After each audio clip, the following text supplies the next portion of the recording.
Okay, well, good morning or good afternoon, depending on what time zone you're in. We will go ahead and get started. Quick housekeeping item. Again, these individual vMeet sessions are 20 to 25-minute presentations. We'll do some Q&A at the end. Moderator is on standby for support. Moderator for this particular session is Julia Haas, our marketing director. Hi, Julia. Feel free to ask questions, take surveys via that chat icon. The session will remain open for about 5 minutes after it ends. Moderator will address any questions via the chat. You can leave the session by closing the browser window you were in, and then once you leave, you'll be taken back to that event schedule page. Okay, let's dive into it. So, again, quick introduction. My name is Rick Stoner. I'm a VP of Sales and Client Strategy, heading up NBD for many of our account teams and divisions, and then the client strategy side, focusing on quantitative analysis, and then really heading up our efforts through the course of 2020 and the pandemic for virtual experiences. And what we're going to talk about today is making your virtual experience easier and how a partner like Derse can help. So I'm going to talk a little bit about just the topic itself, trying to avoid any potential pitfalls, and I'm actually going to kind of break the fourth wall, take you behind the curtain, and walk you through some things that we ran into in developing our own virtual event, today's Stay in the Loop virtual event, to give you a sense of things to be thinking about ahead of time, but then also things to really do about it and be proactive in preventing it. We're going to talk about how Derse can help in terms of how we're positioned to provide white glove services and make this happen for you and your company. We're going to end on some essential takeaways and then dive into some Q&A. So again, just a topic overview, how do you go about making your virtual experience as easy as possible?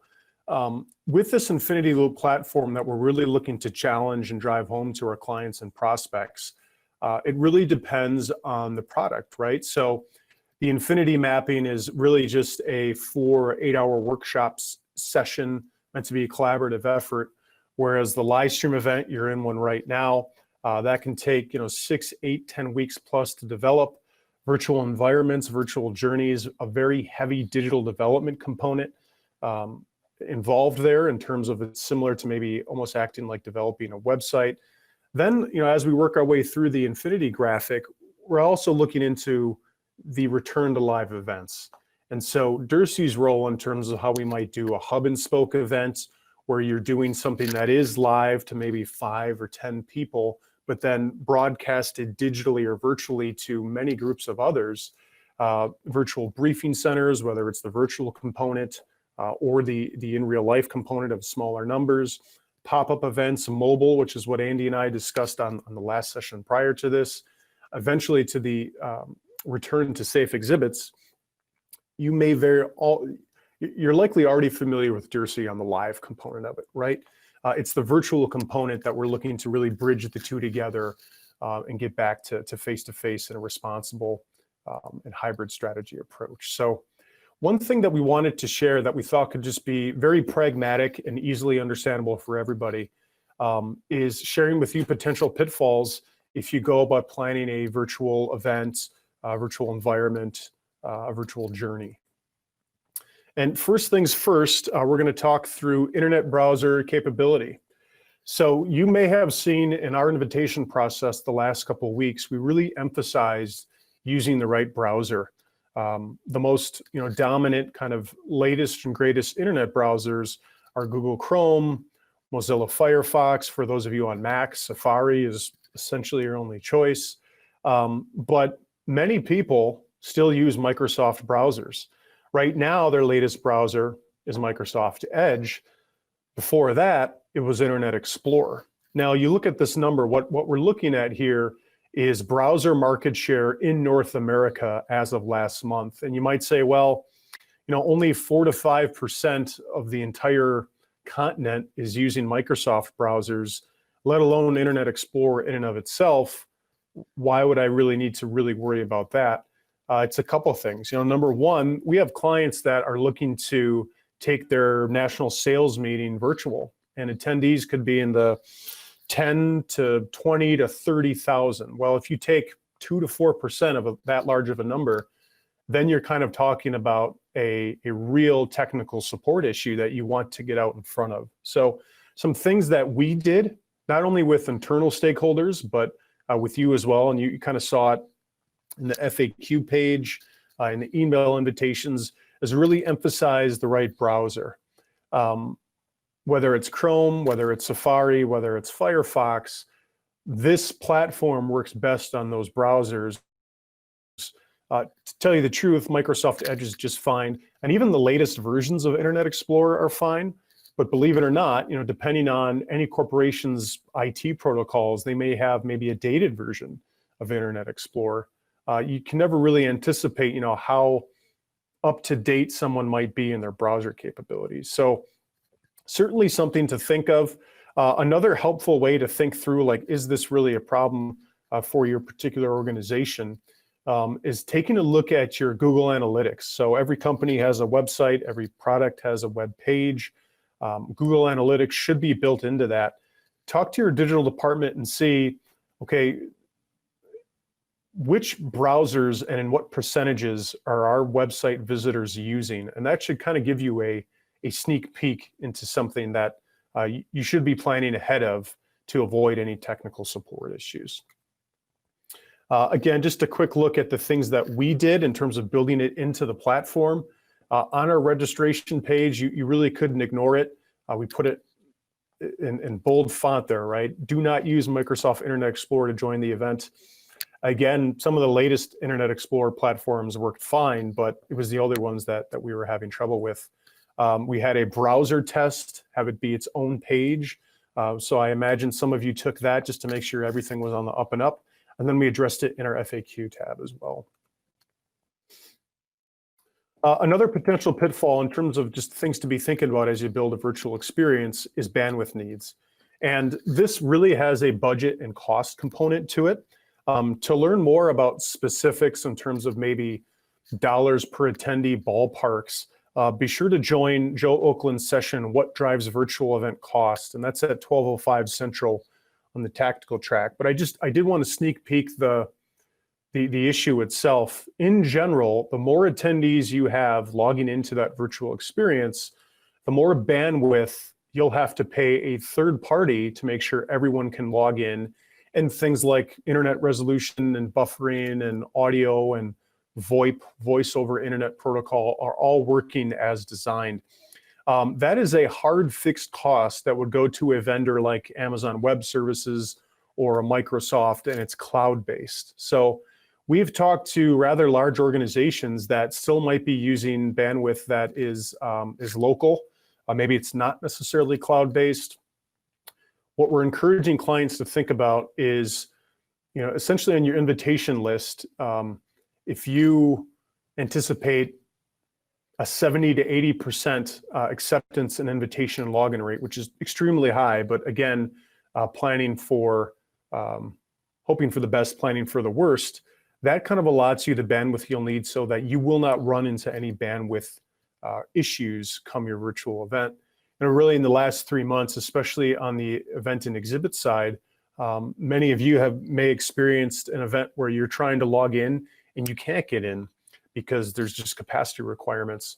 That's certainly an issue that we want to avoid in advance, and properly estimating and paying for bandwidth needs and cost is a big part of that. Another potential pitfall that we really help you think through is the invitation and registration process. So when you think about everything that goes into your company's data and kind of how you house your clients and prospects, it might come from a couple of different places.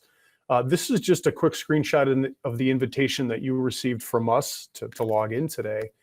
And that was the byproduct or the result of really 3 systems in our marketing technology stack talking to each other. So for us, our CRM, we use Oracle Sales Cloud. Many of you may use Salesforce, Microsoft Dynamics. That's where all of your client data and prospects live in terms of contact information, email address, titles, things like that. HubSpot is our marketing automation platform. You may use Eloqua, for example. but that's how we go about sending emails like the one you got to register for this event.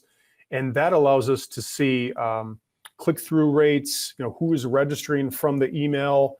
Are they taking a look at anything beyond the email, maybe our website? And then EventSair is our housing and registration platform. So I'm going to go back for just a second. What this registration platform was built on was EventSair, and that's our H&R platform that we typically use to reserve like maybe hotels or conference rooms for our clients that are attending large conferences. The software can work the same and has many different uses. We programmed it with 4 tabs to be mobile responsive, but again, there's flexibility here to kind of build it how you want. So again, as it pertains to just, okay, I have an idea of what the virtual experience should be. How do I get people there? Where do I even start in terms of where the data lives? Be thinking about your organization's marketing communications technology stack.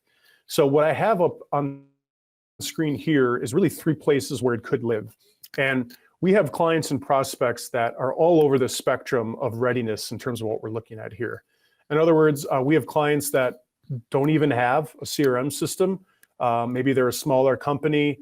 Maybe they have a very mature edited Excel document that works for them, versus we have clients that are Fortune 20 companies and could check the box of every single one of these. So just to kind of briefly give you a sense of what I'm talking about, starting with the first column, site and content analytics.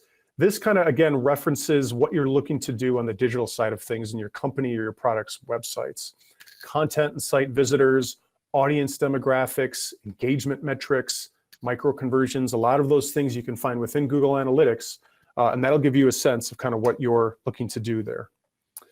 In the middle is marketing automation platform. So again, we use HubSpot. You may use Eloqua or something different, but that's kind of where we look to score leads, maybe score any behavioral patterns in terms of how those leads are tracked. Are the leads qualified or unqualified? How are we assigning them? How are we attributing them to maybe different people in our sales force? And then there's the CRM platform itself. So I mentioned during our keynote the different audiences that we invited to this.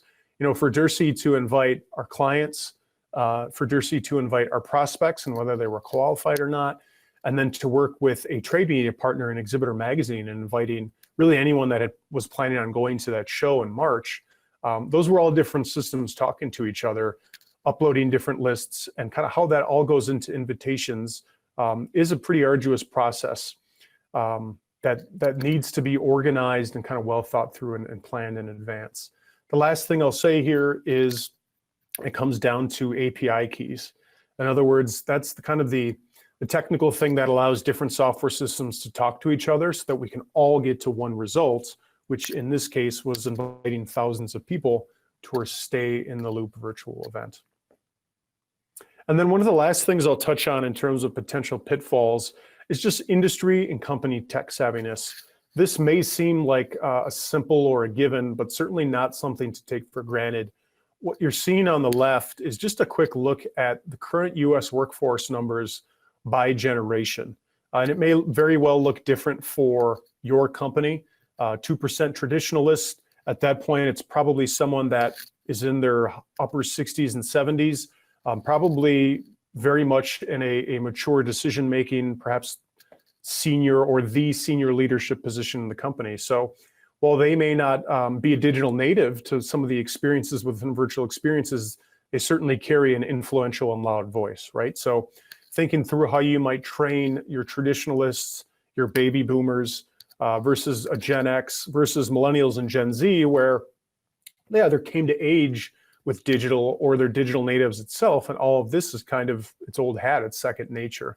How you get everyone to one place and at least establish a minimum level of tech savviness so that they could just log into your environment, understand it, and support it is critical. And some of the things that we did internally was a lot of engagement training to our own staff, and then also thinking through particularly our sales force, of your client and prospect base, is there someone in that traditionalist or baby boomer onset that maybe could use a little bit more training? Are they using an old Internet Explorer browser? based on prior experience. Are they not maybe as tech savvy as someone else on their team?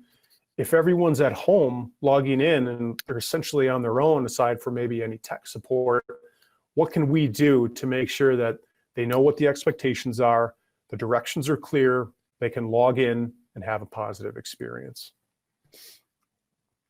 So just shifting gears a bit in terms of how Derse can help. We've talked about potential pitfalls, things that, if you're not hiring a partner like Derse, could really grab you in terms of not planning for it, but then also just the hours and technological development expertise that go into it. But I also want to talk about kind of how we're positioned from a workflow standpoint to support you. So the first thing I wanted to walk through is just Derse's creative process. And this isn't necessarily different than what we would do for a trade show exhibit, for a event launch, or building a permanent marketing environment. But I wanted to point it out because it's critical that you don't treat a virtual experience as some isolated project that only concerns digital. We want to be as inclusive and input-driven as possible, just like we would for what we were doing pre-COVID-19 for exhibits, events, and environments. And so when we start with creative and strategic discovery, we're not only looking to talk to maybe an exhibit or event manager, but then also the marketing director, VP, CMOs, sales staff, any management, and then maybe other support organizations within your company. So that gets into your digital department, your IT staff, so that we can vet cybersecurity liability concerns, any intellectual property ownership. These are all things that start at the root of our creative process that are critical in developing a sound virtual experience. An engagement workshop, again, specific to virtual experiences, we're recommending infinity mapping. And that's kind of the opposite track of this now. Again, content will be available if you're tuning into this and can't tune into that as it's happening in parallel paths. But it's a workshop setting virtually that kind of gets everyone on the same page, perhaps from some of those different departments that I had mentioned, and just kind of stacks hands on scope and as we move forward. And then we get into the planning of it, pre-designed budget strategy. How do we rein in a scope of work and stay on budget? Then the fun part comes where we actually build it, start to design it with maybe wireframes or storyboards, work with digital development to actually code it and bring it to life, working through how we're going to measure it. Again, quick plug for one of my future sessions. If you're interested in the particular topic of measurement and performance, Charlie, our client strategic services program strategist, and I will be presenting a session on quantifying virtual success. Then we get into final design and production testing. So test is certainly a big part of launching anything new, especially in the virtual space. The platform that you're interacting with us on today, we had an internal run through to our entire company. We had the core team of speakers and moderators run through things about 3 times, all into today's launch. So production testing is certainly something that kind of builds into that overall process. And then lastly, engagement training. What can we do, be it FAQ, be it our communications, be it internal communications, to really train everyone and give them something to expect and be clear with direction. Another way in which we help our clients think through this stuff is just simply ask the question, why? And the reason I want to start off with this is oftentimes, and this was especially the case maybe in March or April, where everything was so new, so fast, and everyone was just reacting to canceled shows. Everyone's first instinct was, well, I already have the rendering. Can I just make my rendering dynamic, call it a virtual exhibit, and then let's get something up? And we've done that. We can certainly continue to do that. But just like we would an entire trade show program or schedule, we want to be programmatic in how we think about these things and be strategic. So before we get into the what, a virtual environment that looks like an exhibit, for example, zoom out, take a step back and think, who am I trying to reach? Who are my audiences? Why? How can I make their lives easier? How do I create value?